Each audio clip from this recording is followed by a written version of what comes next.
not necessarily power or energy, right? Yeah, I think I've come to saying power because we're working on development of projects, and developers of data centers talk about power because it's about the capacity available. So let's say a data center is 20 megawatts. That's how much power it's designed to be able to take at its maximum on a really warm day when everything's maxed out and everybody's using the internet.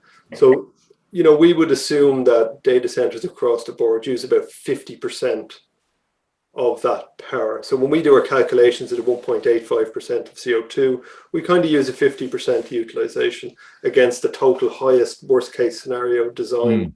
And that seems to bear out through in the data industry. So power is your connected capacity. Energy then is the electricity, and it is all at the moment electricity use, which, as we know, is kind of the greenest energy use, and we can talk about sustainability also. But again, obviously, and as a new asset class to most people, it gets a lot of reaction, both positive and less positive. And a lot of people mix up numbers, Dave, as in energy. I've seen it many times. We've reported for the last 2.5 years on X% of electricity in Ireland. And then you read somewhere or you hear back X% of energy in Ireland. So I think it's important that we're here also trying to be clear on what we're saying. This is electricity. This is not energy in Ireland. Because energy in Ireland is a lot more, right? It's quite nuanced, and we do dig into it in some of our reports. What we've calculated what the electricity use is, and then kind of worked out what the CO2 is, because really what matters is the CO2. It doesn't really matter what energy you're using. It's the issue is around CO2. So, that's why the number comes out at 1.8, below 2% of all CO2, is because electricity is relatively clean compared to other energy uses like transport, etc. Gary, could I maybe just talk about what else we've got on the dashboard in terms of projection forward? Because I think what we are seeing is, we expect to see that the 900 or so megawatts of connected capacity as much as triple over the next few years based on planning applications. So we're seeing about a third of that growth will come from the hyperscales, but increasingly a trend is towards third parties building data center facilities. And then, of course, with all these guys, we've got sustainability questions, corporate commitments. All of the data center, the large hyperscales are committed to, 100% renewable electricity, carbon neutral, carbon negative even. You have Microsoft and others talking about measuring their different scope emissions. And then you have the EU Data Center Pact, which is around sustainability of data centers. Equinix, I think, flagged it to us recently. They're a partner, Microsoft, Google, Amazon, and some of the wholesale like Cyrus One, Edge Connects, Interaction, all who have operations in Ireland, are all committed to this kind of reduction and a continuous improvement of the industry. Brilliant. Thank you so much, Dave. But and in summary, when we're talking for the attendees, energy is a lot of transport, it's a lot of electricity, it's a lot of other things other than just electricity, just to be clear. So Anthony, you're there quietly working out what I'm going to ask you, I guess. I am actually, and I was just. You are. I see that. I saw that. Dave, he took some of my headings, but it's okay, Dave. I saw that. But Dave is been with us. He's obviously feeling comfortable. Yeah. So it's been a difficult year for the construction industry. In fact, I only saw recently that for the first time in 17 weeks, your own dashboard on activity, you have a green light. Green light for the first time in a long time, yeah, which is great. The first time in a long time. And yet, despite that, data centers have been one of those asset classes that has been taken on.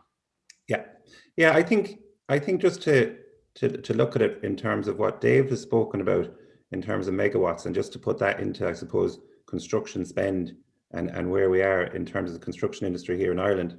Like if we look back, I suppose first, if we look back in the last 10 years, there's been 7 billion construction spend on data centres in the Irish construction industry. And if we look at 2021, it looks like we're going to spend 1.3 billion in construction costs as well. And as Dave said, there's 10 new data centres have come online. There's 900 megawatts operational, that's 70 data centres, 255 megawatts under construction, that's 8 data centres. So, you know, it's very positive in terms of the construction sector. But if we look at data centres as well during the COVID and the lockdown, it was seen as an essential service.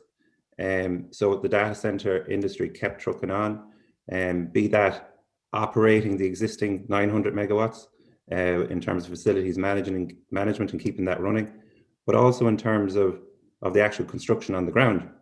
And it was one of the sectors in the construction industry that kept a large part of people employed and kept that sector alive. So it was positive in that sense. I think looking back, I think the Irish construction industry handled it very well. I think not only had we COVID, but we had Brexit as well. So, you know, design teams, consultants, clients, and contractors and subcontractors really had to move quickly and change their ways quickly and maneuver quickly to ensure A, that you could run existing data centers, and B, that you could design and build on site. Consultants working from home, collaborating from home, and then, you know, looking ahead to long lead items in terms of Brexit. Could we get long lead items and equipment in on time and in ports, and what factories were shut down abroad in terms of getting long lead equipment in? So it all ran smoothly and it all kept going. So it's a credit to everyone, be it clients, consultants, and the people on the ground and the contractors that kept it going, and ensured also that, you know, the sites that were kept open, there was very low cases of COVID. So it's a credit to everyone when you're looking back on the year we had. It's a great point that you bring up, and Gary Watson later, we'll talk to him in the second session about, people often forget that there's data in these centres. It's why they're there. And it was often said that we so wish that they were still floppy disks, because then people could tangibly see what was actually in these centres. And without that infrastructure, without Zoom, without all the platforms we've used, we wouldn't have had any norm. So thank you for bringing that up. And obviously we'll come back to you later when we're going to talk about sort of the learnings and the next phase and the next wave. Yeah. But I'd like to bring in Peter Connolly. Peter, are you there? Hi, Gary. How's it going? How are you? You sound like a captain of a Boeing 737. Beautiful clarity. Thank you so much. Yes, and like all good ships, they all have a plant right behind them, don't they? Ship? Well, I was more thinking of plane, but listen, it doesn't really matter. So, Peter, since ever I've been listening to people reporting on Ireland regarding our carbon responsibility, we've been laggards, we've been behind the ball, we were never going to get anywhere near the targets that were set in 2012. It was folly and wishful thinking to think of it even, never mind to talk about it. And yet we go into January 2021 and electricity had a target of 40% from renewable annually, and we delivered 43%. The only target that was met. So how did that happen when, you know, ultimately no other targets were met, and yet we come the other side and we have nearly 10% hurdled it? What does that tell us, and what does it set us up for? I thought you were going to ask me a hard question, Gary. I think the renewable energy industry has done a fantastic job, you know, in a nutshell, really, and the facilitators of such, you know, air grid ESB networks have made it all happen. So it's a fantastic result, you know, 3% over the target. Okay, there was COVID did have a slight impact on demand, but actually it's not a necessarily an easy target to come from where we've come to right now. So it's just a good job by all the players involved, and actually operating the system that is an island system with okay, there is some interconnection, but there's little. You know, if we look at other countries like Denmark, for example, has an awful lot of interconnection. It makes running systems an awful lot easier when you can export energy that is, let's say it doesn't fit in with the type of energy that you need on the grid. I'm talking about the frequency now, the 50 hertz that we need. So what we've had to do in order to hit that 40% target is to be able to run the grid at about 75% wind energy, which is a non-50 hertz generating type of energy. So without getting too technical about it, they've done a fantastic job. Now, the next phase of this is it's going to get tougher. Getting up to our 2030 targets, it's going to get an awful lot tougher. We're going to have to run at least 95% instantaneously to get up to the 70% plus of renewables, and that in itself brings a massive technical challenge. Now, the good news is that there's a lot of budget there. Recently enough was announced another couple of billion to put into that, which we'll need. And EirGrid are currently sourcing opinions on a really interesting technical document that they've released around shaping Ireland's energy future. So it would invite all stakeholders to add into that, including us here and hosts in Ireland. We should think about that because it's a very important document. And it's funny, they outline 4 different strands as if they were exclusive or mutually exclusive, but actually it's in my mind it's a collaboration. Everybody, both demand side and supply side, needs to come together to figure this out. I think one of the things that we were trying to do with this index that we put into the report when we were looking at data center power versus grid power was to debunk some of the myths that are out there in the media in particular about how data centers interact with the market, but also to give a relatively independent opinion about what was actually going on.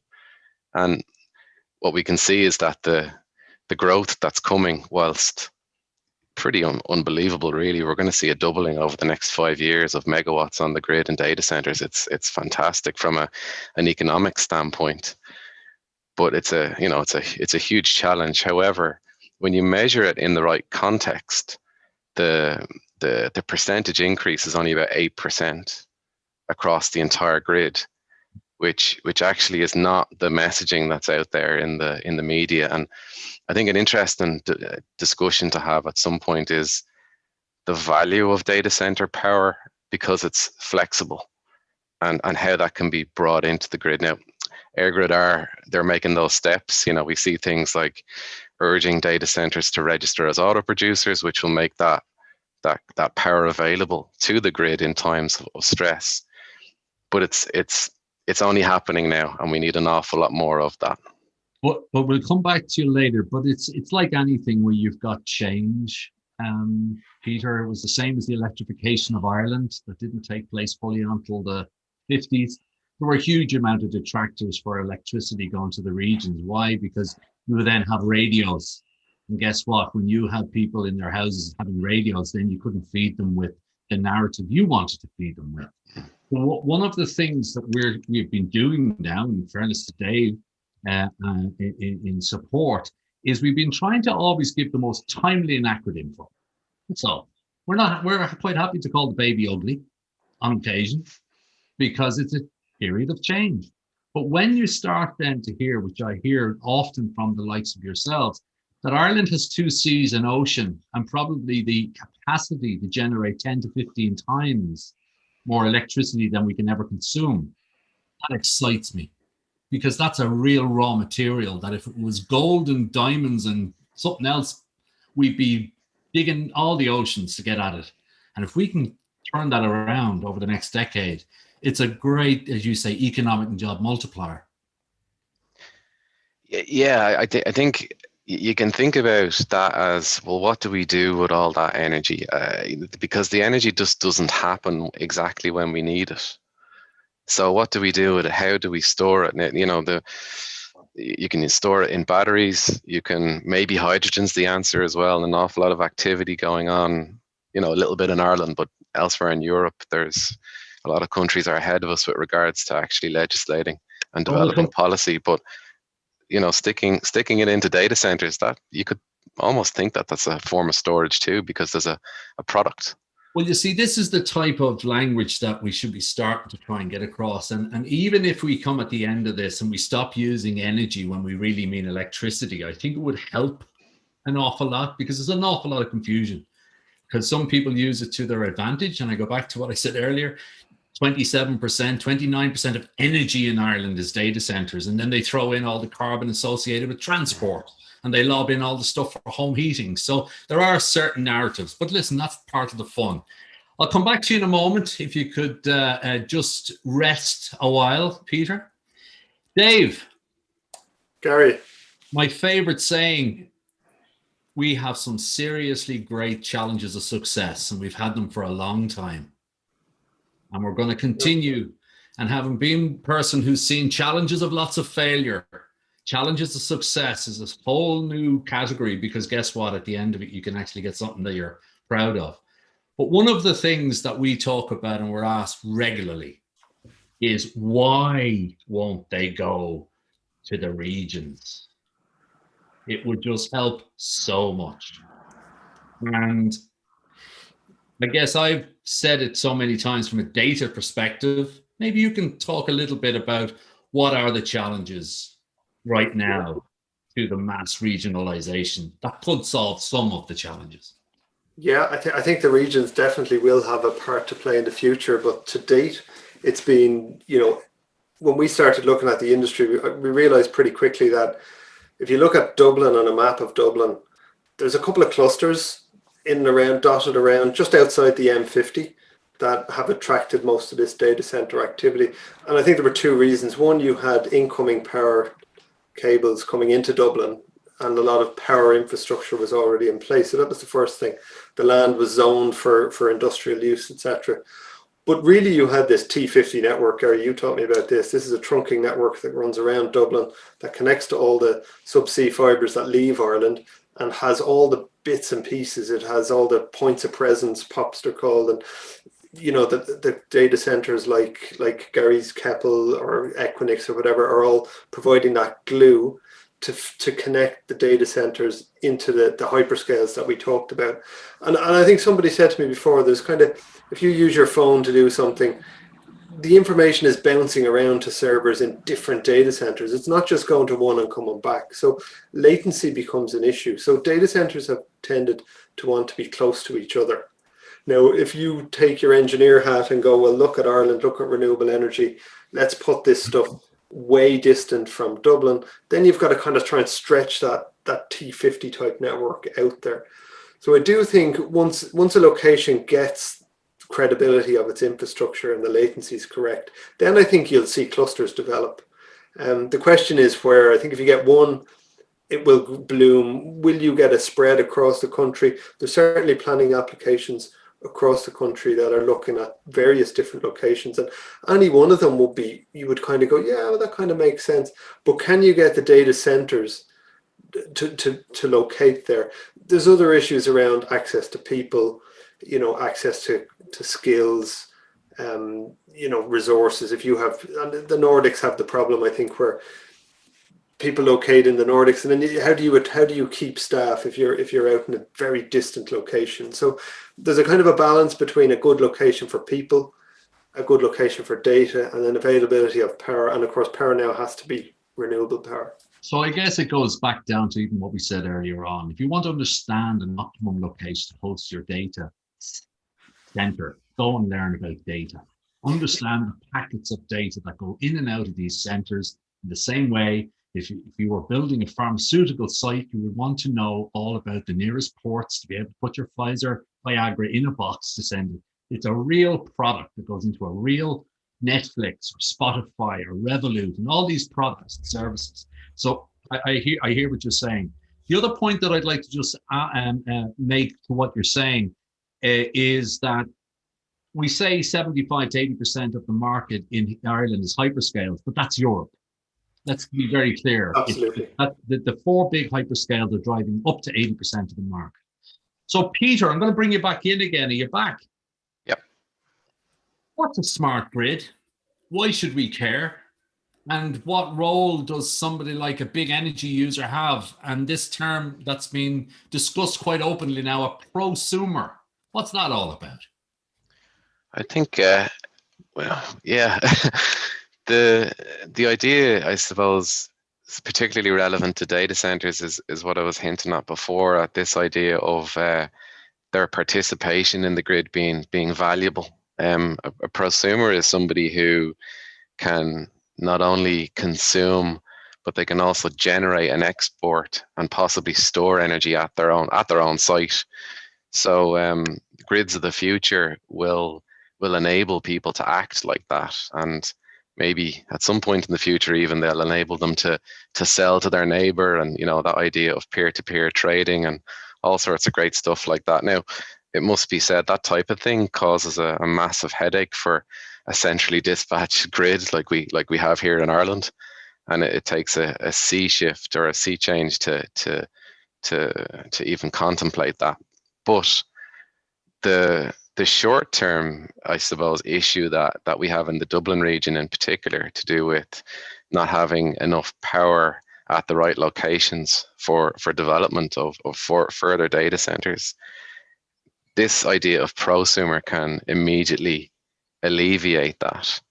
So that's a good thing. And then when you extrapolate that forward, the whole idea of prosumer, it does mean that further capital investment into things like peaking power plants and energy storage and other things like that, which ultimately do push up the price of power that everybody pays on the grid. Well, if we can utilize existing infrastructure in the form of these prosumers, such as data centers, for example, then actually we can drive the price down for everybody that is on the grid. So not just businesses, but also people in their homes. So we'll chat with Conall later about some aspects of this. But ultimately, when you're dependent on variable renewable energy, sun and wind, you're going to have some technology somewhere that you can on demand as needed. And somebody's going to have to build it, right? As you migrate away from the large coal and the large, money point in place like that. So effectively what we're saying is that somebody's going to have to build that to be able to switch on and switch off a, what do you call it? What was the name you used there? A topper-upper or something? I'm not sure. Was that a battery? No, that's what stores. How do you turn on? What's it called? A big engine. A peaker power plant. Was it a peaker power plant? Yeah. Sounds like something from The Simpsons, but yeah, that's right. That's right. So ultimately, isn't that it? That's effectively what we have to have. And as we move forward, you talk to me a lot about sort of the 2030, 2035 smart grid of the future is using technology that hasn't been invented yet. Welcome to the technology industry, because we live in that space for the last 15 years.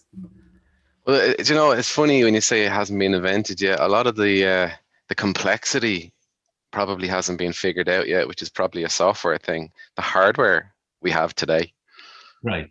So that's an interesting little thing to finish on, maybe on that point, because software could be housed in a data center, couldn't it? Well, and an Irish one at that. So, Anthony, Gary, you're going to have the last word. You're going to have the last word in this session. And when we think of the growth and one of the dividends of Ireland, and it's great, somebody who was brought up in the 80s that only had two options: either you took a job in a shop or you put yourself out in the international marketplace. To be seeing companies exporting the skills and services around data centers all over the world, including Europe in particular. How are we going to man this? How are we going to keep our status as the number one go-to guys to design, build, and operate all over Europe? Yes, it's a good question. I think it's worth looking at some of the stats in the report in terms of figures. Like, as I said earlier, in 21, we're going to deliver 1.3 billion in construction and data centers. Based on Dave's research in terms of what's in planning, 22 and 23 are going to look like 1.5 billion each year. And up to 25, it looks like it's going to be similar figures. So in the next 5 years, we're going to do about 7 billion plus construction. And if we look back, it took 10 years to do that previously. So that's proof that we're moving more efficiently, quicker. I think I think Ireland, be it consultants or contractors and subcontractors and clients, operators, you know, there's well over 20, 30 years experience in data centers.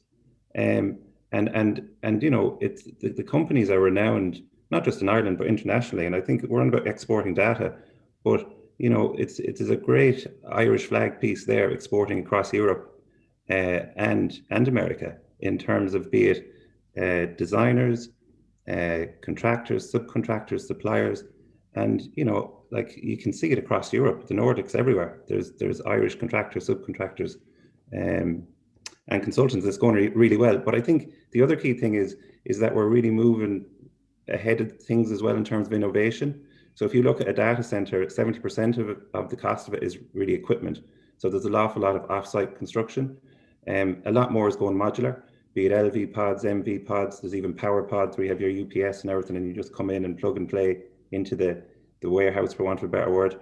So in terms of the Irish skills, I think we're ahead of our competition. We're keeping ahead of the competition, and I think we'll be fine both in Ireland and Europe and internationally.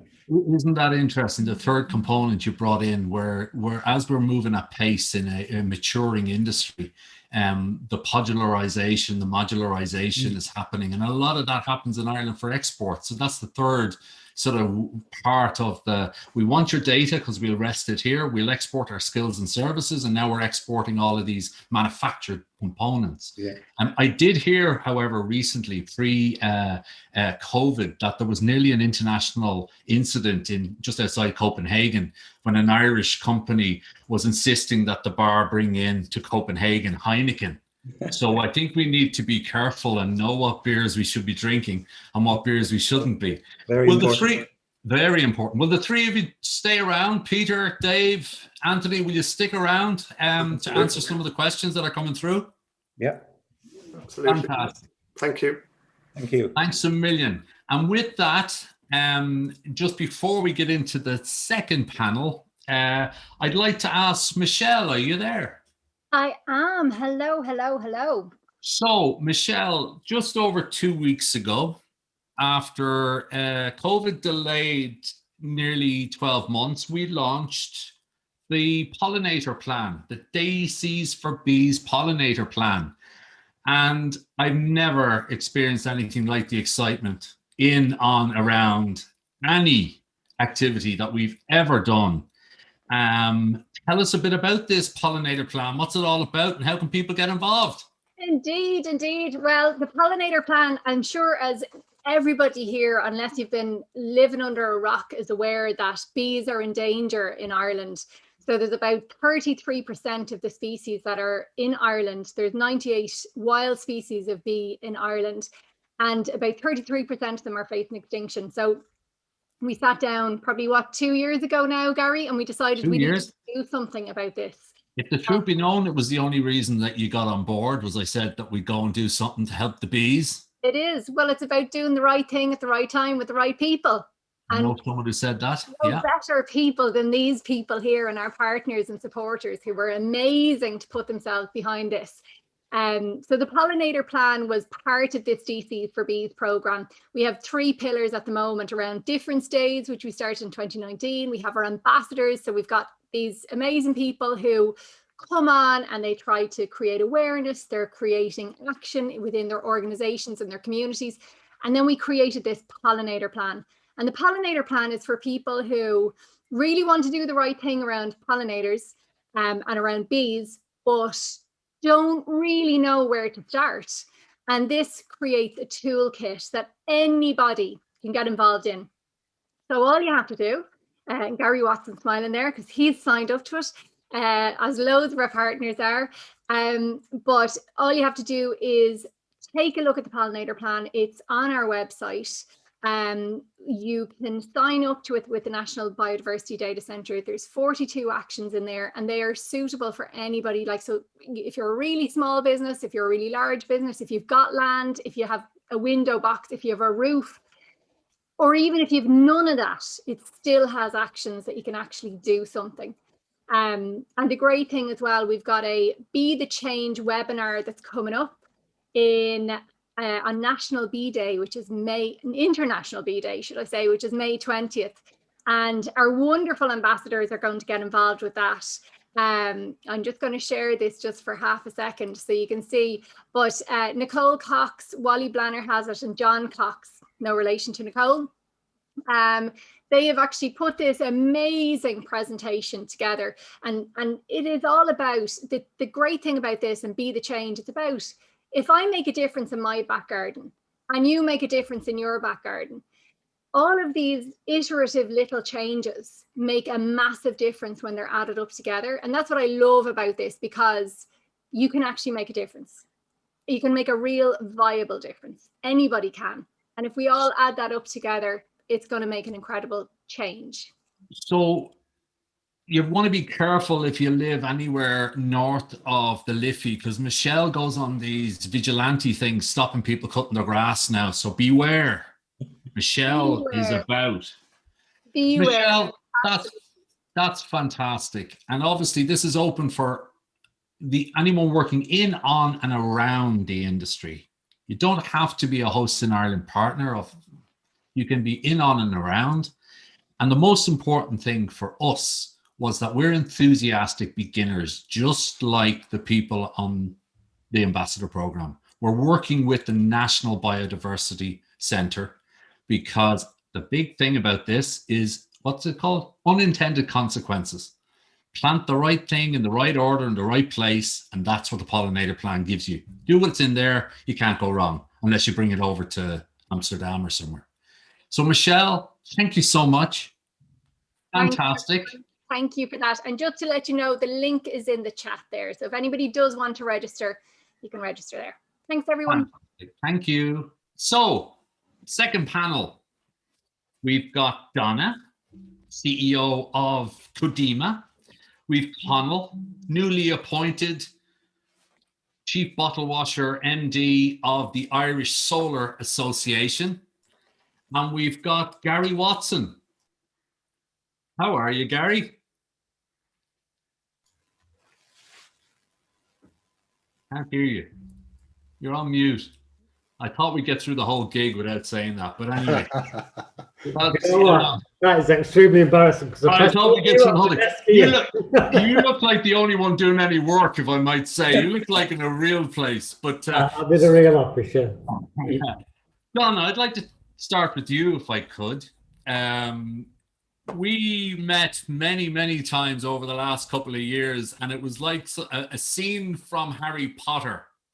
There was a big project going on in Tala, but nobody was able to talk about it or name it. But obviously now we're able to, I think. But what is a district heating system for those that maybe aren't as familiar as others, and why should we care? And maybe just position Codema, please. Yeah, thanks a million, Gary. And thanks for the invite to be here today, representing the females, one of the female technical people on the panel. But I see lots of females. How do you know, though? How do you know? How do you know? How do you know? Yeah, I work for Codema. We're the Dublin Energy Agency, and we work. Our primary clients will be the Dublin local authorities, and we help them to plan for energy in the Dublin region, and working with various partners across the region. So I suppose obviously data centres, you know, when we look at the energy landscape in Dublin, data centres do kind of, I suppose, light up now. And as Dave said earlier, you know, Dublin is a kind of a concentration of data centres and kind of congregate around that the infrastructure that's in place here. So we you know, we do a lot of evidence-based policy analysis, and when we looked at, I suppose, what we have available and what's suitable for Dublin in terms of an energy transition to zero carbon, district heating makes a lot of sense. So yeah, so district heating, don't be offended if you don't know what it is, because it's quite a new concept for Ireland in general. So it's well established in a lot of places across Europe. For example, they've been using district heating in Denmark since the 1920s. So it is a very well established technology. And what it is basically underground insulated pipelines, which transport heat, so in the form of hot water. So it's basically a grid, like a grid for heat. So just like your electricity grid, it's a heating grid. And different suppliers, different sources supply heat into this grid, and it's delivered to individual buildings and metered on the spot, exactly as I said, like an electricity system, and you pay for what you use. So that's basically it in a nutshell. So it's exactly what it says on the tin. It's a district heating system. Yes, so exactly. In 1920, there were no data centers as far as we know. So in places like Denmark, how would they and what would be the sources of the heat in 1920, for instance? Yeah, so back in the in the 1920s, you would have had large industries that would have supplied heat and large power production. So even today, electricity production, and I'll come back to your point and making the clarification between energy and electricity. So in electricity production, when you're looking at burning fossil fuels to create electricity, around there's more than half of that is basically wasted or is in losses, and those losses are mostly in the form of heat. So those power plants are cooled either through air or through water. Very much actually like a data center is cooled, but there's obviously much higher temperatures. So that waste heat, that heat from that process would usually be dumped somewhere, but in the likes of Denmark and that, they actually utilize that heat and utilize it through the district heating networks.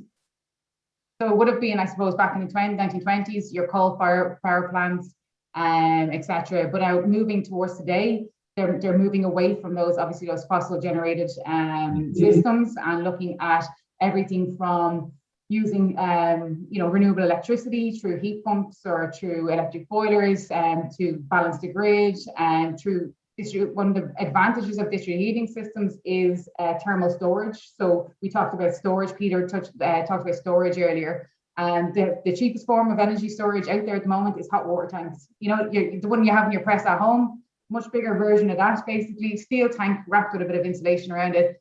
It's storage or hot water. We can utilize then different sources of heat at different times when it's provided, store it up there for when it's needed. So I guess it begs the question, the best time to start installing a district heating system is when you're master planning.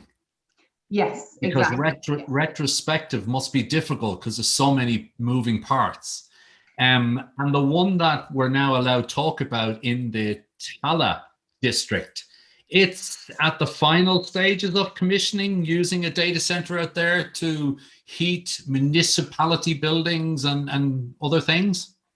Yeah, exactly, Gary. So we've been working with Dublin County Council out there for the last number of years to get a district heating system up and running. So this will be the first kind of large scale district heating system in Ireland. And it's great that we're able to kind of start at this kind of fourth generation of district heating systems, looking at low temperature waste heat recovery from a data center, rather than what, we can skip all the first generations, that the dirty versions that the Danes did back in the 20s and 30s, etc. And we can jump straight into the kind of latest technology and the best practice, which is looking at, for example, your data center heat recovery. And in Tallaght, I'm allowed to say now, it's an Amazon Web Services data center that we're recovering heat from. Which is great to have them on board. And as you mentioned, Gary, it is very much, getting them on board, getting the council on board, getting the buildings, new developments, etc. It is all about planning. And I suppose that's something that's been kind of missing, I suppose, in Ireland, is energy planning. So we have great electricity planning. The EirGrid guys are doing great work there. As mentioned, EirGrid, ESB, and that. So there's a big kind of gap, and then between spatial planning, which is kind of traditionally done at a local level with local authorities, and your energy planning and electricity planning. What we kind of want to do and what we're trying to do is a kind of a smart energy systems planning. So we're looking at all your different, so not just smart grids, but a smart energy system. And it's about connecting the dots, as you say, future proofing. And I guess we'll come on to Conall now, but one of the things always, I'm a technology guy, and there is a great time to be a laggard as well, because as you rightly say, sometimes you skip all the dross technologies and you go straight to, like Africa, for instance, at the moment. There's a lot of talk that they will just leapfrog all this broadband stuff and go low orbital satellite. That gets an awful lot of the stuff out of the way. And so thank you. You'll stay with us. I have some more questions for you later. Conall, Again, I have to say, did I ever think that there will be hundreds of megawatts of solar, which is sun, which is in Ireland, as a source of electricity? I probably wouldn't. As the new kid on the block, I guess you can say you are, as a serious provider, or an industry that's going to be a serious provider in the future decades. What's solar all about in Ireland? And are we getting more sun, or is it just technology is better? Well, firstly, thank you for saying cheap bottle washer. That feels like a promotion. Excuse the voice. Sorry, I have a little coming off with something that isn't COVID, we believe. So if you remember one thing from anything I say today, there are more than enough utility scale solar projects under development to power every single Irish home. Like that, just you look at the pipeline, look what's there. And that's before you get at homes having panels, you know, businesses, farms, people doing more of the prosumer style model themselves. So that's just one technology on the electricity side. And that's before you start talking about our onshore wind capabilities, our offshore wind capabilities in electricity.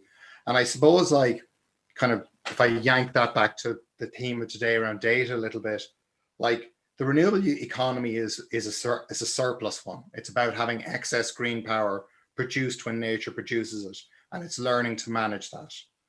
You know, so you either use it, you store it, or you export it, and you try to do it in that order, you know, best way possible. Excuse me, sorry. I suppose, like, one of the things is it's about the story is a strength and diversity story. Like, you need, you know, if you forgive the bad analogy, it's like a rope. You know, you need lots of different cables pulling together. One strand just yanks and the whole thing falls apart. And, you know, one of the reasons, for example, purely from renewable output side, solar tracks the sun. So it kind of goes up, you know, and comes back down again in the evening time. The wind blows and the wind blows. And what we find in Ireland is actually the two don't correlate that well with each other.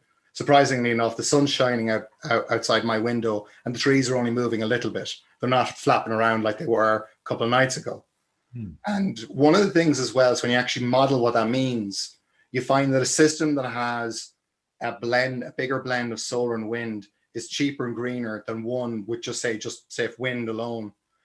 We found modeling that we commissioned found that annual saving for a customer could be up to the effect of €21 per customer. And actually, in terms of emissions, we found that it was actually, you get a further 7% saving on your emissions by 2030 if you're putting solar into the mix as well as with wind. So I suppose just kind of stepping back, really, you know, we talked about 2030, 8.5 years away. There's no scenario in which having lots of excess free green power is bad. And maybe we can talk a bit more about how data plays with that. And so there's just a real opportunity here, and we really just have to go at it hell for leather. You know, there's a lot of numbers thrown around. I've done a couple already. You know, you're talking about 70% and 43%, but like 43% was 12.6 terawatt hours. 70% in 2030 is going to be 30 terawatt hours. And we need to produce, that's the minimum we need to go. It needs to be way in excess of that. So essentially what we're talking about is we're trying to triple the amount of renewable generation we have, and we're going to do it in about a third of the time it took us to do the first third. Well, I'm still trying to get over the fact that we're going to have hundreds of megawatts of solar electricity. I was brought up to believe you go to Spain to get that type of stuff. It's obviously accelerated to such a degree now that I see in July, you could even have panels that prosumer model on your own house, and you can use a bit or give back a bit. You know, just talk about the technology. It's obviously photovoltaic, or I hope it doesn't snow more, because I believe that's not great for panels. But, you know, just give people a sense for the viability of this. So literally, like, the technology isn't that different for the utility scale or the domestic scale. There's some components that are a little bit different. But fundamentally, it is solar voltaic panels that can fit on your roof, can be accommodated in fields around the country for the larger scale utility stuff. And it's really come down to technological improvements and just cost reductions. In the last decade, the cost of solar to generate has come down 90%, which is, quite a learning curve. And most analysts forecast that while it's probably not going to do that, it's probably still going to continue out into the future. It's astonishing. Like the International Energy Agency, recently said that like some solar projects in the world are producing the cheapest electricity in history. And like, you mentioned Africa, there's examples of whole communities in Africa going off grid, developing their own microgrid and living off the PV, because essentially the old model is broken. You're seeing it in a lot of jurisdictions. Oh, I'd say there's a few ears going up around Boris and Ossory and places now, going off grid, and we're going to do all this type of stuff. But at least the technology is there to be one of the options. And what I'm learning about this session is that the 70% by 2030 is a fabric of technologies, some that store, some that are used, other technologies that haven't been invented, and then hydrogen gas and all this type of stuff.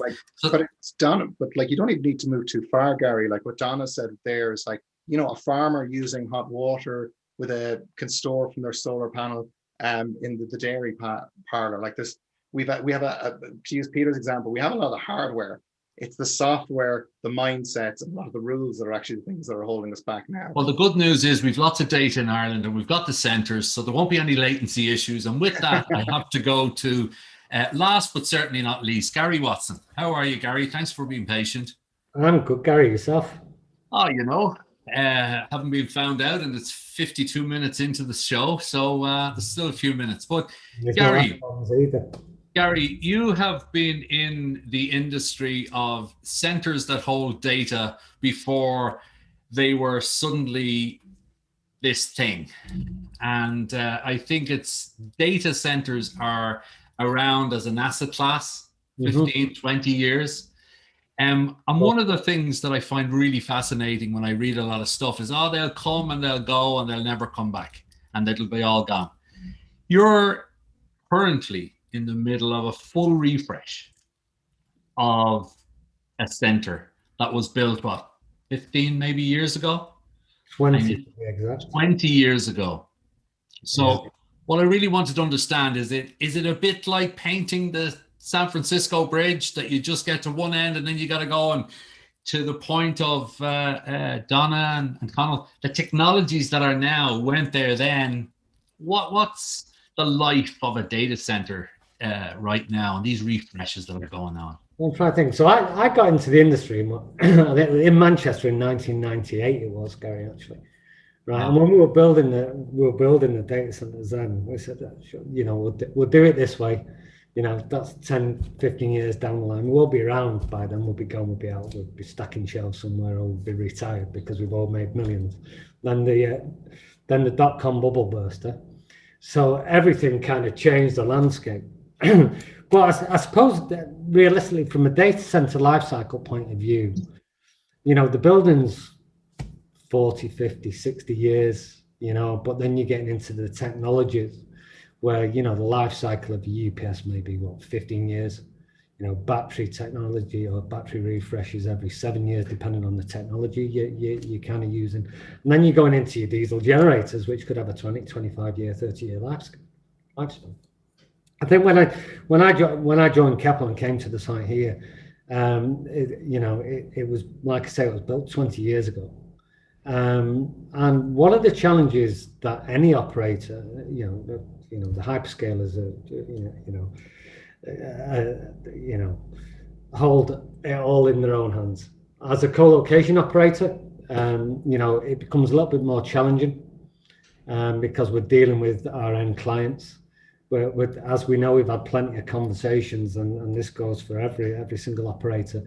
The contracts that you sign up to with your customers expects a certain level of power available, but then you've got to try and match it, right? So, from a life cycle, like I say, you could go in, and we've just gone through a whole refresh. But what we've done actually is, it's like trying to change an engine on a plane, right? We're flying away here. All the data's, there's so many financial transactions, so many, videos being played, and you know, as you say, videos of cats and the friends, you know. But you see that? Are you seeing that in my kids? I'm seeing your videos. Yeah, you're sharing them too often, Gary. Yeah. But the challenge really is trying to change that all out. Yeah. And like I say, the contractual expectations with the end client of the power that they require within their environments, and that could be, I don't know, in a data center, maybe 20 customers in the same data center, right? Doesn't really marry up to the power that you've signed up to the grid, right? We've had this conversation with Mark Foley, with the guys in ESB beforehand, is the requirements are large, but we don't always meet them. So with the refresh, one of the things that we really had to focus on was looking at how we meet the actual client demands, the client power requirements from a scalable point of view. So it would have been easy to go, you know what, we've got 15-year-old UPS, we just replace it and put another UPS in it. But in fact, you've got to look at the whole facility itself. And then how your customers are using the power, you know, how the cooling operates. You know, we talked about sustainability again, and you know, we've been on many calls where they talk about circular economy. But the challenge really is that it in that word? Is your clients now starting with the discussion around, we want to make sure that the greenest electron is the one that we don't need to use? Is that the start of the discussion? Whereas maybe 20 years ago, it was, we just need it because this is where digitizing X, Y, and Z. Is it a different initial discussion? We still have that. To be honest, we're still having a discussion about the power, right? About the security, about the resiliency. But it's how we become more responsible in our delivery to the end client. So, yes, you know, and what's available to them. So it's working a lot closer with them, talking about, you know, their recycling needs of their servers. You know, how we help them become more efficient, because you know it's almost like a juggling act when you're in a colo, because you've got so many different clients with so many different demands, you know, and you're trying to meet them. So you're trying to standardize to a degree. So you know, changing out a lot of this equipment was key, where we were able to meet the client's power requirements, meet their security and resilience requirement, and then drive the sustainability piece. So, you know, the upgrade and the refresh was only one part of it. You know, looking at the new technologies that was available to us, looking at what we can do afterwards. So we had a conversation pre this, obviously, with Donna, and we were talking about, you know, the district heating. Now, you know, could I put district heating in here? Well, likely could, but could it be used anywhere? Not really. You know, we'd plug it into the outside because we've not got the transport to take it anywhere. We might be able to feed our own office, but that's as far as it goes. So, but that's the important thing, isn't it? At least the discussions are being had, because when you know, everybody was siloed for so long in their own little verticals. Now I think, and it must annoy anyone who's in the real sustainable Donna space, everybody seems to be an expert on circular economy and donut cities and all these terms that they haven't got a clue what they're talking about. And yes, it's the essence of that word, circular economy. What does it mean, Donna, in real terms for someone who is got a knowledge in it?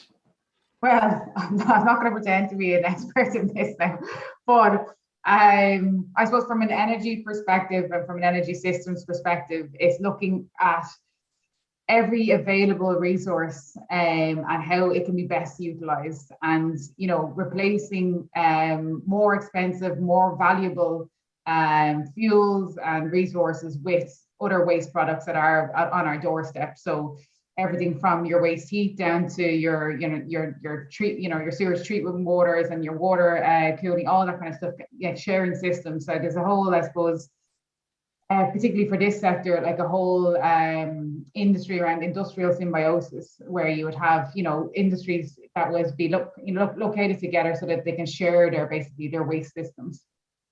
And can I ask you, from somebody who's been an evangelist as well as a lot of other tactical positions, are you optimistic?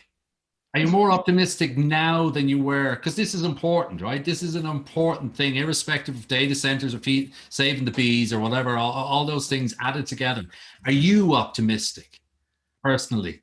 Are you having better discussions with, what's that word, stakeholders and all these types of people? Yeah, no, I am maybe a naive optimist, but no, I do think that, yeah, things are changing. I mean, there has been a huge change, I think, in the last 5 years, around this topic and around sustainability in general.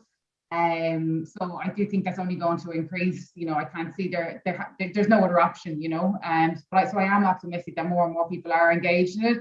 And even from the chance we had, before here with Gary and that, and understanding, I suppose, it is, as you say, breaking down those silos, and having more of these conversations, I suppose, like what you're doing here today, Gary, like hosting these kind of these discussions so we can break down those barriers. So yeah, no, I am optimistic. Great. I don't know on other people's screen, but you're right in the middle of my screen, and all of the males are all around you now. And it seems that donut effect is really happening, because I'm so privileged. I'm a part of a team, and I'm the only man in the team. So it's great to see it the opposite way around. Listen, we've got some great questions coming in. I'm going to have a look at these now. And I think there was 24. Right. Well, the one that has 11, which is, if you want to go in, it's hydrogen is being spoken about a lot and how it can be utilized. Do you see hydrogen becoming a future of more sustainable data centers? Well, I guess that's one for Dave or Peter. And my question would be, I guess, is let's take the data centers out of the equation for a second and talk about what we've been talking about a moment ago, which is a security of supply, greener electricity grid. Let's not just have the discussion around the data center, yeah? Because who'd like to take on hydrogen? We've loads of excess wind, we've loads of excess, so hopefully we can turn the curtailment value of that into a gas that can be burnt on and off. Getting back to, so who'd like to take that? I can chip in, Gary. So I suppose hydrogen is one of those, it'll be here eventually, but I've sat in enough academic circles to know that there's plenty of technologies there. I think what we need to get to in Ireland is hydrogen is a great means of storage. So if you have, like we will have, tons and tons of offshore wind, 500 megawatt projects, 10 of those, are we going to export that electricity, or can we save it as hydrogen and then reuse the hydrogen? I think this is what Money Point is looking at doing, is offshore wind, capture, turn that into hydrogen, use it as storage, or use it directly to burn in gas engines.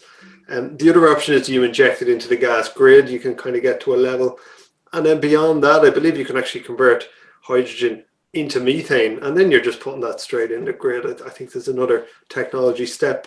For those that are maybe not overly familiar on the call with the whole hydrogen, how has this come about that it's the Great White Hope? Peter, do you know, has technology, gas was gas, you got it out of a well somewhere. Now we've got this thing called hydrogen green gas, which is magically created with electrolyzers or something. Why is it the Great Hope? I think it's a combination of a couple of factors. Definitely the technology is improving with electrolyzers in particular. The traditional people who make hydrogen, the likes of BOC and Air Liquide, people like that, they've definitely got it down. But that's one aspect. The other aspect is the technology for floating wind turbines has gotten to a point now where it's actually possible to do it en masse. which means resources like are off the west coast. Or another one that doesn't get a lot of publicity is the Celtic Sea, which is a fantastic potential resource for Ireland. The availability of power out there is such that we just don't have the demand in the market here, even the demand in the GB market. So there's other things you need to do with that power in order to store it, for want of a better word. Oh, we're back at that storage idea again. And hydrogen is a great way to store energy. And you know, as Dave is picking up there, the technology that's in generators, turbines now, is able to burn alternative fuels, and hydrogen is one of these fuels. So if the supply chain can get it right, yeah, it could be that silver bullet if we're looking for one for the future. But we don't have any policy. So we need to get the finger out and get the policy written for Ireland. There's an EU policy, but we don't have one for Ireland. So that's really the first step. So effectively, what we're saying is that as a transitionary fuel, we are looking in Europe, not just Ireland, let's be clear, at natural gas as that on-off when we need it, when we don't need it. So then that's a given, is it? Yeah. Okay. And the longer term is to find a green gas equivalent, which will be biogas, hydrogen gas, whatever. Yeah, green gas would be fantastic. You know, people joke about nuclear as well. Any sort of a dependable baseload that doesn't produce or emit greenhouse type gases would be wonderful. So, but yeah, green gas would just be the ideal thing to do. Isn't it interesting? And I'll ask this of Gary Watson, that the technology itself, it sounds, is that it's proof of concept at a large scale basis. And yet it's been asked, why can't data centers use them? It seems to be, you guys take it on. The most important, there's three things in the world that's most important: people, science, and data. So let's put this hydrogen, which is highly volatile, going to blow the knocks off you, put it beside our data. It seems to be there's a mismatch somewhere, right? Yeah, I think so. I just don't think we're quite there yet. You know, there's all sorts. There's lots of talk about it and green hydrogen, but we're just not ready for it. You know, at the larger, can you build a campus with a central, how would you say, central storage and central microgrid, smart grid, whatever you want to do, right in the middle? I was just looking through some of the questions there, Gary, and you know, I think for most markets now, it's, you know, how do we start to build these campuses that are multi-use, that we can actually derive more energy and storage from it, so we can actually feed off a central storage system. I think that may be one way to go for sure. You know, can we get these multi-use campuses where I think the question was around film studios, you know, about, you know, universities, you know, and plus the hyperscale and the wholesale data centers, and then start looking at sensible energy solutions for that sort of area. And Conall, obviously in a previous role, but obviously maybe at your current role, you have a comment and observation on all things energy. And where would you be in this decade commercially infuse green hydrogen into a grid? Yeah, well, I suppose, like, you know, I think last year something $80 billion went into hydrogen investments worldwide, and the expectation is a lot of that will be quote unquote green hydrogen produced by renewables. Really, it kind of comes down to, you know, the three old things. You need a policy for it, you need the infrastructure to take it, and you need the electrolyzer capacity to come down, you know, the cost of it to come down substantially. Because, you know, back to Donna's point, you're losing energy every time you make a translation. So, you know, you've offshore wind, you translate it into hydrogen, there's a loss there. When you turn the hydrogen into something else, it's lost there. I think it's going to be, there's some interesting stuff coming in terms of there's a lot of, we've only just talked about taking it and burning it as a fuel source, but there are other applications for hydrogen, you know, in haulage and kind of other sectors that are looking to see if they can use it to transition as well. So, you know, we might get there with renewables, smart systems and storage before hydrogen becomes a mass option for us in the electricity space anyway. I think Donna's nodding, so she may have something else to say. Donna, do you have something to add? I do agree with Conall. And you know, in the short term, the price of hydrogen, you know, it's not going to be able to compete with, you know, it's going to be used in sectors where it's most needed and where it's most valuable. So I sent a link in the chat there to a kind of a merit order curve for hydrogen, and you can see how far down that line power demand, power system supply is, you know. So just like, you know, you're going looking at markets like aviation, you know, shipping, all those kind of side, those harder to decarbonize and higher value sectors first. And Anthony, so patient there, listening to all these people talking about electrons. Gone a bit too technical for my liking, Gary. Yeah, no, I wouldn't say that at all. So obviously with this fusion of green electrons being converted in via data centers to green data, and with Ireland with 2 seas, an ocean, and whatever it is, 1.3 to 1.6 billion of capital spend going forward. What's your view as somebody who works on the industry as distinct in the industry as to what the perception is? And it moves on to one of the questions that's asked by Joe. And it's the hardest thing, isn't it? But when you start hearing your own message back at you, which I'm starting to, you know you're making progress, because others are going to take, you know, everybody wants to take the credit. What's your own opinion? And I ask this of you. How do we change the narrative in the general that demand from electricity creates more electricity via data centers and the economic and job multipliers? Well, I'd love to know your view as someone who works on the industry. Yeah, and I can't help myself but to bring it back to kind of facts and figures again first. But, you know, like as Dave said earlier, we've been monitoring colo wholesale for a while, and it was at single-digit figures, and you know it's up now at 16% plus in terms of a share of the market. And a lot of the colo wholesale, you know, they can be funded by funds, international funds, and now there's the green dollar, for want of a better word, where that funding can be a lot cheaper if it's green, in the sense that if you're providing a product that's green, you can borrow that money a lot cheaper. So it is coming relevant in data centers as well.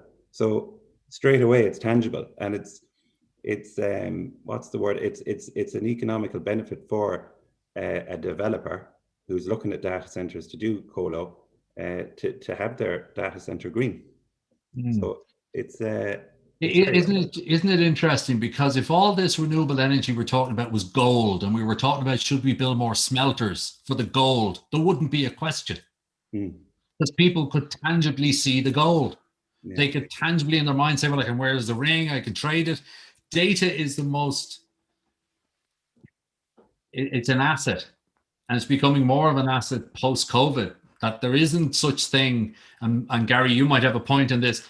It always got up my nose when I heard people, oh, that's for the digital economy. You know, there is no economy really that isn't digital anymore. Not anymore, there's not. You know, all revolves around data, right? It all revolves, and I had a wonderful, sport. Sorry, Gary, even down to sport these days. You know, and you're mad into sport, and you were telling me recently that the statistics are more important than the fitness of the player. Yeah, at the end of a weekend, they get all the stats. Yeah, well, maybe that's the wrong side of the data equation. Oh, he had a heart attack, but his stats are great.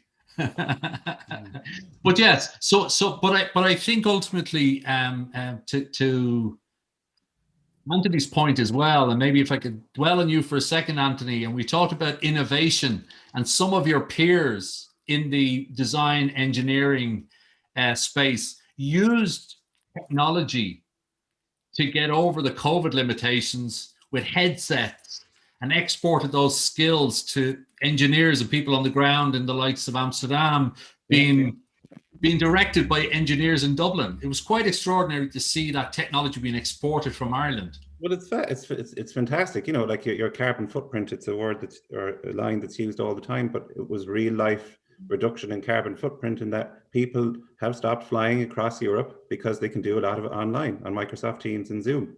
So, you know, it has actually worked in practicality. So it's worth noting too, just going back on the green piece from a funding perspective for projects, you know, like data centers are marked and are marketed in terms of LEED, you know, in terms of LEED Excellent and LEED Gold and whatnot. So, you know, it's really important for data center owners and operators that the green piece is implemented. And I think, again, just to go back to your earlier question, you were asking, you know, what's the view on the ground? And I think it needs to get out there that data center owners and operators are spending a lot of money in wind and sustainable power in Ireland. So they're contributing a lot to the whole target in 2030. They're one of the main sectors that are contributing towards it, and that's an important message to get out there. So there's a question here which I think is ideal for Mr. Conley, and it's all about storage and batteries and things of that nature. It's a long one. Mark McGranigan, thank you, Mark.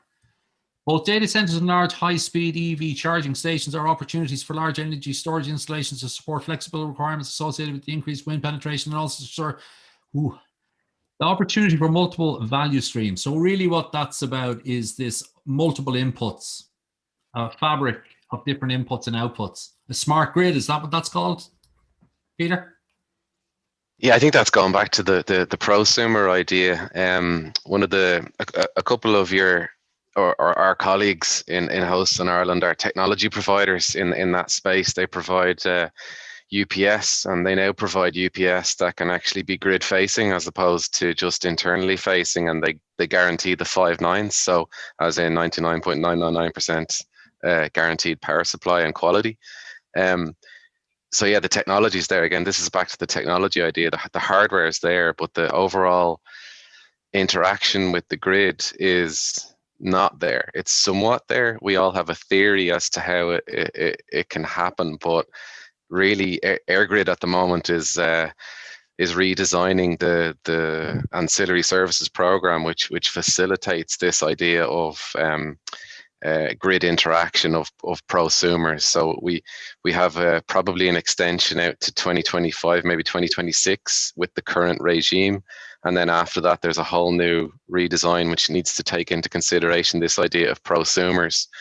When you layer on all those other complications, like the gentleman asking the question is throwing up, you know, electric vehicles and so on, it just makes it more complicated. So yeah, these are all big questions and concerns that EirGrid are trying to battle through. But EVs are batteries themselves, so they don't really need to be knitted in together with the data center. They're just like having lots of little data centers spread around the grid. And I can go back to Dave McAuley there. Dave, you mentioned earlier, and maybe we skipped over too quickly, there's a big consultation process going on at the moment with EirGrid. Yes. There's scenarios being discussed, and there's all the rest of it. What are those scenarios, just in terms of for people who are listening in that may be not aware of it? Yeah, it's interesting. You should have a look at EirGrid's. They have like a microsite with all the documents on it, but they've kind of projected 4 scenarios. The first one being, do we continue to accept wind farms, for instance, or solar farms where they want to be, which is the way the planning has gone to date? Do we, you know, just give them grid connections on that first come, first served basis? That's one scenario. The second one is that they might say, you know, we need more energy in this location and we're less constrained here, we're more constrained there. So these are the locations that we would like to see. The third scenario is about bringing power from, say, Donegal directly to Dublin, almost building a secondary grid, high voltage DC cables. Either they might go across the sea or they might come across land, but effectively they're kind of extended nodes. It's a bit of a technical solution, a bit expensive, but it might help bring some of the renewables in the West Coast into closer to Dublin where we need it. But the fourth scenario, and incidentally the cheapest from their initial kind of view of the costs, the fourth scenario is that they might look at demand and say, okay, new demand, we want you to go to these locations. Now it's a bit of a challenge because do you create a gold rush? You know, if you say Borris and Ossory is a good location, Gary, your piece of land down there that I'm sure you have, you keep telling us about it, you'll be putting in planning for a data centre down there. So I'm not sure where they're going to go. I think Peter touched on it earlier. They're saying, they're not saying they're going to do... Peter's smiling, so that usually means something. Smiling. But they're not saying they're going to do all exclusively one of these. They do think that the future is a combination of them. But it's a good document in terms of, it actually has some really good graphics in there showing the grid today, all the supply, and there's you have the coal-fired and peat-fired stations, and then the grid by 2028, I think, which is a lot more onshore wind and solar and a lot more offshore wind, particularly on the East Coast. So that's their view of the world. It is actually really, really worth digging into. I can't remember what the date is for submissions, but I think they'll get a lot. It's very well presented. So, as a man that knows a lot and has forgotten more about these subjects than probably I know, we're having a lot of discussion here about 1.85 up to 2.2% of Ireland's total emissions. Yeah? Yeah. Putting you slightly on the spot here at the moment, but it's important for me to know, what's the other 97.5%? Good question. So, because we're talking about 2.2 to 2.3% here, and and it probably doesn't warrant all the press is thrown at this asset class. But what is the other 97.5%? Yeah, I don't have the exact numbers, but it's going to be like agriculture is obviously the big one, 34, 35%. Transport is another big one, probably a similar level. And then you have the heating, home heating in particular, and then energy, electricity use is a small piece. So data centers are a small piece of that. Kind of, maybe it's a quarter. They're 10% of a quarter piece brings them up to a smaller level. But it does bring us in, and Donna, maybe you've more experienced this than most, is that a lot of the first three is a lot of change on human behavior. The latter one is the electrical system. You don't have to change your light bulbs and your stuff if the electrons coming through are greener.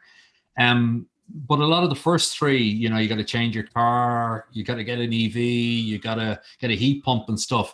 Do you see that we're going to need to get that 97.5 over the line, an awful lot more incentives and stuff, or what way are we going to get there, do you think?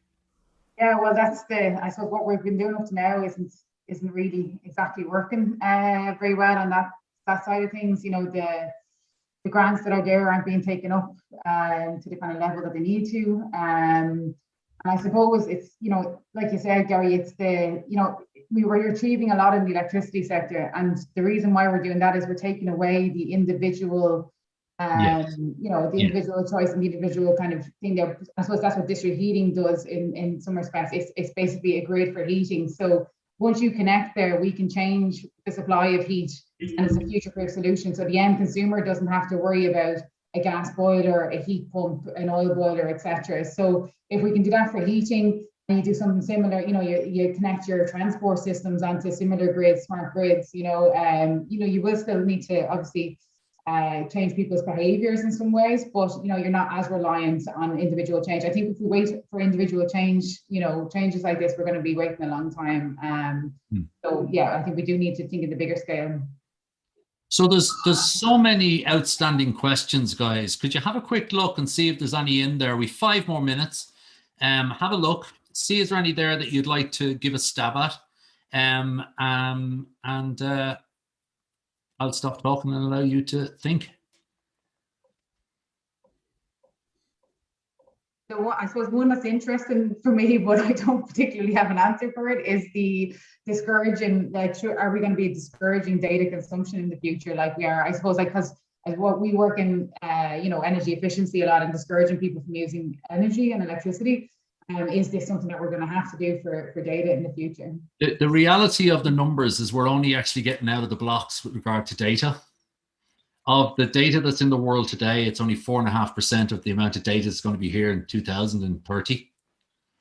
You know, you have 40 billion devices today, you're going to have 1 trillion by the end. What's interesting is that when we look back, and Conall mentioned the International Energy Association, they've done their analysis, and whilst there's 7.5 to 12.5 times more data in the world today than in 2011, we're using the same amount of electricity. Why?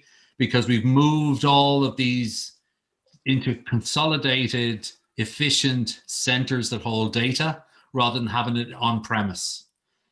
Gary's saying there about technologies that are innovating, that they don't use as much energy per kilowatt or per megawatt. And remember, it goes back to what you have to remember from the data industry. We work on the premise that the technologies in 10 years haven't been invented yet. That's just the premise that by which technology moves forward. And I can see within that decade, we're going to start to see photonic coming into the backplanes and the CPUs, which don't use electricity. And we're going to see other forms of storage. Conall, you have something to say? Yeah, sorry, just the question on grid shocks there. I suppose if you think the root cause of that in Texas, what caused a lot of the issues was basically the model there is that they do the least cost model. So there's no kind of built-in resilience into the network. And kind of, we haven't really had that in Ireland because we actually planned the network. Actually, our standards are probably too conservative. You know, we do a standard where we say it's like they plan the system for a windy, sunny night. You know, they say low demand, max renewables output.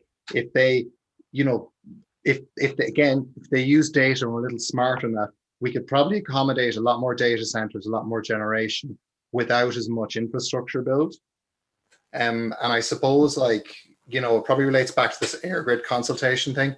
There's a lot of future planning. We're doing a lot of this kind of planning stuff in Ireland at the minute, but there's also an element of like, stop talking about it and do it, fix some of the things that are there currently, where we've got a, you know, we do a great line in green rhetoric here, but we do need to get better at delivery.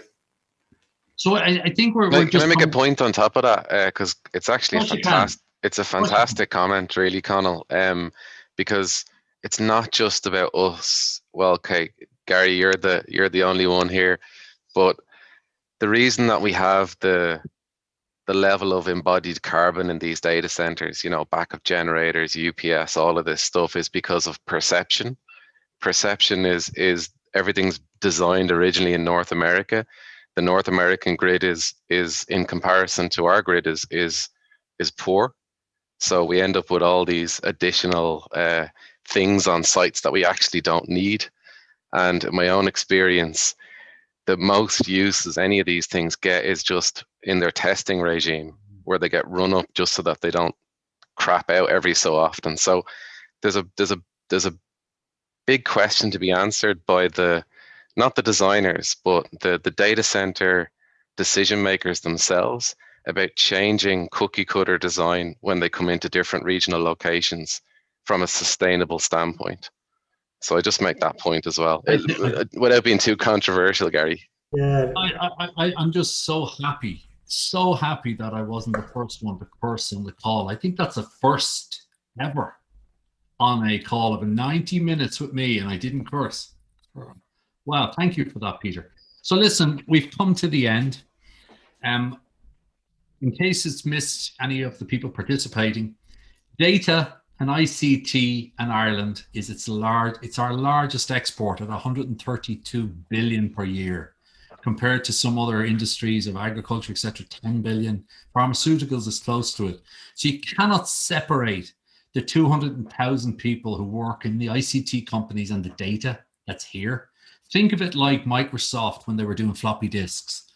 We were the largest exporter in the world in 2000. We separated the warehouses from the people, but they're intrinsically linked. The data that we have here is exported. It has a value.